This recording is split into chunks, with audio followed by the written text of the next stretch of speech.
বাংলাদেশ সেনাবাহিনীর জন্য আধুনিক সমরাস্ত্র প্রয়োজন। বর্তমানে প্রতিরক্ষা বাজেট সব মিলিয়ে $5 বিলিয়ন।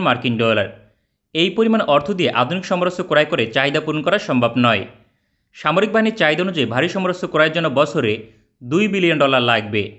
এক্ষেত্রে বিশাল ঘাটতি পূরণ করার একমাত্র উপায় বিভিন্ন দেশের নিরাপত্তায় কাজ করা। আরব দেশগুলোতে সেনাবাহিনী পাঠিয়ে পৃথিবীর বহু দেশ বিলিয়ন ডলার আয় করে থাকে। ইতিমধ্যে পাকিস্তান, তুরস্ক, মার্কিন যুক্তরাষ্ট্র, ব্রিটেন, ফ্রান্স সহ একাধিক দেশ এই সুযোগ গ্রহণ করেছে। বাংলাদেশের সঙ্গে আরব দেশগুলোর সুসম্পর্ক রয়েছে, তার মাঝে কাতার অন্যতম। দেশটি চায় বাংলাদেশ সেনাবাহিনী তাদের নিরাপত্তায় কাজ করুক। বিনিময়ে প্রতি বছর বিপুল পরিমাণে অর্থনৈতিক, রাজনৈতিক এবং সমরাস্ত্র দিয়ে সহযোগিতা করবে। সুখবর হচ্ছে বাংলাদেশ সেনাবাহিনী শীঘ্রই কাতারে যাচ্ছে তাদের নিরাপত্তায়। বর্তমানে বাংলাদেশ সফর করছে কাতারের শীর্ষ সামরিক কর্মকর্তা। তিনি বাংলাদেশ সেনাবাহিনীর একাধিক স্থান পরিদর্শন করেছেন, বিশেষ করে মিলিটারি একাডেমি। কাতারের চিফ অব স্টাফ সংক্ষিপ্ত ভাষণে বাংলাদেশ সেনাবাহিনীর দক্ষতার প্রশংসা করেন। সেনাপ্রধান জেনারেল শফিউদ্দিন আহমেদ ওই সময় জানান, বাংলাদেশ সেনাবাহিনী কাতারের নিরাপত্তায় কাজ করতে আগ্রহী। কাতারের সঙ্গে এ বিষয়ে আলোচনা হচ্ছে। দেশটির যত ধরনের সেক্টরের প্রয়োজন হবে বাংলাদেশ সেনাবাহিনী কাজ করবে। এর মাধ্যমে বাংলাদেশ একই সঙ্গে কাতার লাভবান হবে বলে উল্লেখ করেন। কাতার পৃথিবীর সবচেয়ে ধনী দেশ, তাই তাদের অর্থের কোনো সংকট নেই। তবে কাতারে রয়েছে নিরাপত্তার সংকট। দেশটির জনসংখ্যা অত্যন্ত কম, তার থেকে সেনাবাহিনীর সংখ্যা আরও কম। অধিকাংশ কাতারি সামরিক বাহিনীতে কাজ করতে ইচ্ছুক নয়, তাই কাতার বড় ধরনের নিরাপত্তা ঝুঁকিতে রয়েছে। দেশটি আধুনিক সমরাস্ত্র ক্রয়ের জন্য $100 বিলিয়ন ব্যয় করবে। ইতিমধ্যে $50 থেকে $60 বিলিয়ন ভারী সমরাস্ত্র অর্ডার দিয়েছে। অথচ এই সকল সমরাস্ত্র অপারেট করার মতো দক্ষ জনবল নেই। পাশাপাশি সেনাবাহিনীর সংখ্যায় ঘাটতি রয়েছে ব্যাপক, তাই বিভিন্ন দেশ থেকে সেনাবাহিনী ভাড়া নিয়ে থাকে কাতার। বর্তমানে মার্কিন যুক্তরাষ্ট্র, পাকিস্তান এবং তুরস্কের সামরিক বাহিনী কাতারের নিরাপত্তায় কাজ করে। কাতার সরকার এ বিষয়ে সন্তুষ্ট নয়, কারণ মার্কিন যুক্তরাষ্ট্র কাতারে শুধুমাত্র বিমান বাহিনী মোতায়েন করেছে। তাছাড়া সেখানে কাতারের স্বার্থ রক্ষার চেয়ে আমেরিকা তার নিজের স্বার্থ বেশি দেখে। অন্যদিকে পাকিস্তান রয়েছে বহুমুখী ঝামেলায়। দেশটি ভারতের সঙ্গে দ্বন্দ্বের কারণে খুব বেশি সেনাবাহিনী ভাড়া দিতে পারছে না। শুধুমাত্র তুরস্ক থেকে 10 থেকে 15,000 সৈনিক ভাড়া নিয়েছে। এই সকল দেশ কাতারের নিরাপত্তার চেয়ে ওই অঞ্চলে প্রভাব বিস্তার করতে বেশি মনোযোগী। তাই দেশটি চায় এমন একটি দেশ থেকে সেনাবাহিনী নিতে যারা কাতারের নির্দেশ অনুযায়ী কাজ করবে, একমাত্র কাতারের স্বার্থ রক্ষা করবে। বাংলাদেশ সেনাবাহিনী কাতারের এই সকল চাহিদা পূরণ করতে সক্ষম। বাংলাদেশের অবস্থান থেকে আরব দেশগুলোতে কোনো আঞ্চলিক প্রভাব বিস্তার করার প্রয়োজন নেই। এজন্য বহু বছর থেকে বাংলাদেশ সেনাবাহিনীকে পেতে চেয়েছিল দেশটি। বহুমুখী কারণে এতদিন সেই সুযোগ গ্রহণ করেনি প্রতিরক্ষা দপ্তর। তবে এখন রাষ্ট্রীয় নিরাপত্তা নিশ্চিত করতে হলে আধুনিক সমরাস্ত্র প্রয়োজন। এজন্য লাগবে প্রচুর অর্থ, তাই সেনাবাহিনী বিকল্প অনুসন্ধান করছে। কাতারের নিরাপত্তায় প্রয়োজন হলে হাজার হাজার সৈনিক মোতায়েন করার সক্ষমতা রাখে বাংলাদেশ। কাতার কোন সেক্টরে কত সংখ্যা সামরিক বাহিনী নিতে চায় তা নির্দিষ্ট নয়। উভয় দেশের মাঝে দ্বিপাক্ষিক আলোচনা হবে, যার উপর ভিত্তি করে সেনাবাহিনী পাঠানো হবে। পাশাপাশি কী পরিমাণ অর্থনৈতিক, রাজনৈতিক এবং সমরাস্ত্র দিয়ে সহযোগিতা করবে তার বিষয়ে আলোচনা হবে।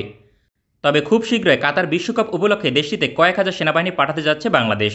হতে পারে তারা আর ফিরবে না, তার পরিবর্তে স্থায়ীভাবে দেশটির নিরাপত্তায় থেকে যাবে। সেনাবাহিনীর প্রধান তার সাক্ষাৎকারে শুধুমাত্র সেনাবাহিনীর কথা উল্লেখ করেছেন এমন নয়, বাংলাদেশ নৌবাহিনী এবং বিমান বাহিনীকে প্রয়োজন হলে মোতায়েন করার আগ্রহ প্রকাশ করেন। কাতারে সেনাবাহিনী পাঠানোর যে অভাবনীয় সুযোগ রয়েছে তা গ্রহণ করার সিদ্ধান্ত নিঃসন্দেহে প্রশংসনীয়। এই একটিমাত্র সুযোগ বাংলাদেশকে আধুনিক সমরাস্ত্রে সজ্জিত করতে সক্ষম। কাতারে যদি 1 থেকে 2 হাজার সেনাবাহিনী পাঠানো হয়, তাহলে $300 থেকে $500 মিলিয়ন সহযোগিতা পাবে প্রতি বছর। অন্যদিকে বাংলাদেশ সেনাবাহিনীর প্রায় 6 থেকে 7 হাজার সৈনিক জাতিসংঘে কাজ করে, যার বিনিময়ে পায় মাত্র $300 মিলিয়ন। পাশাপাশি কাতারে রয়েছে আধুনিক সমরাস্ত্র, যার থেকে প্রশিক্ষণ নিয়ে আরও বেশি দক্ষ হতে পারবে। এছাড়াও কাতার থেকে বিনামূল্যে পুরনো সমরাস্ত্রগুলো পেতে পারে বাংলাদেশ, কেননা কাতার থেকে পাকিস্তান এখন পুরনো সমরাস্ত্রগুলো পেয়ে থাকে বিনামূল্যে। সাম্প্রতিক সময় 14টি হেলিকপ্টার পেয়েছে পাকিস্তান নৌবাহিনী কাতার থেকে উপহার হিসেবে। কাতারের নিরাপত্তায় কাজ করে বলেই উপহার পেয়েছে পাকিস্তান। তবে অনেক ক্ষেত্রে কাতার চাইলেও সকল পুরনো সমরাস্ত্র পাকিস্তানকে দিতে পারে না, কেননা কাতারের অধিকাংশ সমরাস্ত্র পশ্চিমা দেশগুলো থেকে ক্রয় করা হয়। অন্যদিকে পাকিস্তানের উপর নিষেধাজ্ঞা রয়েছে, তাই সকল পুরনো সমরাস্ত্রগুলো পাকিস্তান পায় না। এক্ষেত্রে বাংলাদেশের কোনো প্রতিদ্বন্দ্বী থাকবে না। বাংলাদেশের জন্য পশ্চিমা দেশগুলো সমরাস্ত্র বাজার উন্মুক্ত। সেক্ষেত্রে যে সকল সমরাস্ত্র কাতার অবসরে পাঠাবে তা বাংলাদেশ পাবে। কাতার অত্যন্ত ধনী একটি দেশ, তাই অধিকাংশ সমরাস্ত্র খুব বেশি পুরনো না হলেও অবসরে পাঠিয়ে দেয়। এক্ষেত্রে বাংলাদেশ সেনাবাহিনী এবং বিমান বাহিনী সবচেয়ে বেশি লাভবান হবে। সামরিক ক্ষেত্রে পাশাপাশি অর্থনৈতিক ক্ষেত্রে এই সম্পর্ক কাজে লাগানো সম্ভব, কেননা বর্তমানে দেশটিতে 5 থেকে 7 লক্ষ প্রবাসী বাঙালি কাজ করে। এই সংখ্যা দ্বিগুণ করা সম্ভব। সেক্ষেত্রে রাতারাতি রেমিটেন্স প্রবাহ দ্বিগুণ হবে এবং অর্থনীতি শক্তিশালী হবে। কাতার থেকে প্রতি বছর $300 থেকে $500 মিলিয়ন ন্যূনতম সরাসরি পাবে। যদি অনেক বেশি সেক্টরে বাংলাদেশ সেনাবাহিনী মোতায়েন করতে চায় তবে বিলিয়ন ডলার পেতে পারে।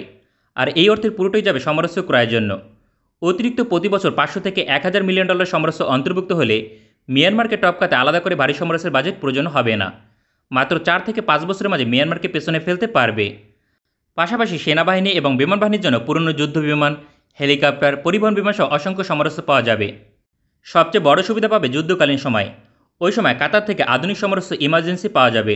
আর তার প্রভাব কতটা হবে তা নিঃসন্দেহে বলার অপেক্ষা রাখে না। কাতার ইতিমধ্যে তুরস্কের জন্য যুদ্ধকালীন সময় সমরাস্ত্র দেওয়ার প্রতিশ্রুতি দিয়েছে। তুরস্কের মতো একই ধরনের সুযোগ বাংলাদেশকে প্রদান করবে। তবে তুরস্কের সঙ্গে শত্রুতা থাকায় পশ্চিমা সকল সমরাস্ত্র দেশটিতে পাঠাতে পারবে না কাতার, তবে অনেক ক্ষেত্রে সহযোগিতা করতে পারবে, যেমন কৌশলগত ট্রান্সপোর্ট এয়ারক্রাফট যা লজিস্টিক সাপোর্ট প্রদান করবে। এছাড়াও যুদ্ধবিমান দেওয়ার আলোচনা হলেও পশ্চিমা দেশগুলো নাকচ করে দেয়, কারণ এতে গ্রিসের নিরাপত্তা হুমকিতে পড়বে। তবে মিয়ানমারে কোনো ঘনিষ্ঠ মিত্র নেই, তাই মিয়ানমারের বিরুদ্ধে কাতার বাংলাদেশকে আধুনিক সমরাস্ত্র ইমার্জেন্সি দিতে পারবে। আর কাতারের কী ধরনের আধুনিক সমরাস্ত্র রয়েছে তা আশা করি বলতে হবে না। দেশটি থেকে অল্প সংখ্যক রাফাল, ইউরোফাইটার টাইফুন কিংবা F-15 ফাইটার পেলে মিয়ানমার যুদ্ধের পূর্বে পরাজিত হবে, কারণ এই সকল সমরাস্ত্রকে মোকাবেলা করার সামর্থ্য নেই মিয়ানমারের। তবে ভারতের বিরুদ্ধে এইভাবে কাতার ইচ্ছা থাকলেও সহযোগিতা করতে পারবে না, কারণ পশ্চিমা দেশগুলোর সঙ্গে ভারতের সম্পর্ক ঘনিষ্ঠ। সামগ্রিকভাবে কাতারে বাংলাদেশ সেনাবাহিনী পাঠানোর সিদ্ধান্ত গ্রহণ করা সম্পূর্ণ যৌক্তিক। এর মাধ্যমে বাংলাদেশ সামরিক বাহিনী অভাবনীয় শক্তিশালী হতে পারবে। এর বহুমুখী সুবিধা রয়েছে, যা মাত্র 5 থেকে 10 মিনিটের ভিডিওতে বর্ণনা করা সম্ভব নয়। আমাদের ভিডিওটি পছন্দ হলে আমাদের সমর্থন করতে সঙ্গে থাকুন। ভালো থাকবেন সবাই, দেখা হবে পরবর্তী কোনো ভিডিওতে। কাতার বাংলাদেশ ভেরি ফ্রেন্ডলি কান্ট্রি। আমাদের কাতারের সাথে সম্পর্ক সবসময় খুব ভালো ছিল। আমার আমন্ত্রণে কাতার আর্ম ফোর্সের চিফ অফ স্টাফ উনি এসেছেন বাংলাদেশে। আমরা আমাদের সামরিক সহযোগিতা বৃদ্ধির পাশাপাশি অন্যান্য ইকোনমিক সেক্টরে যে কাতারের সাথে বাংলাদেশের সম্পর্ক উন্নয়নের সুযোগ আছে সেগুলোর এক্সপ্লোর করছি। আমাদের উদ্দেশ্য থাকছে বিশেষ করে বাংলাদেশের আর্ম ফোর্সেস এবং অন্যান্য জায়গারও সিভিলিয়ান হোক, মিলিটারি হোক, যারাই হোক, আমাদের ম্যান পাওয়ার যদি আমরা তাদের ওখানে পাঠাতে পারি, বিশেষ করে সামনে তাদের ওয়ার্ল্ড কাপ আছে, ওখানেও তাদের কিছু লোকবল দরকার হবে বিভিন্ন সেক্টরে, সেটা আমরা দিতে পারলে আমাদের দুই দেশের জন্য এটা লাভবান হবে বলে আমরা বিশ্বাস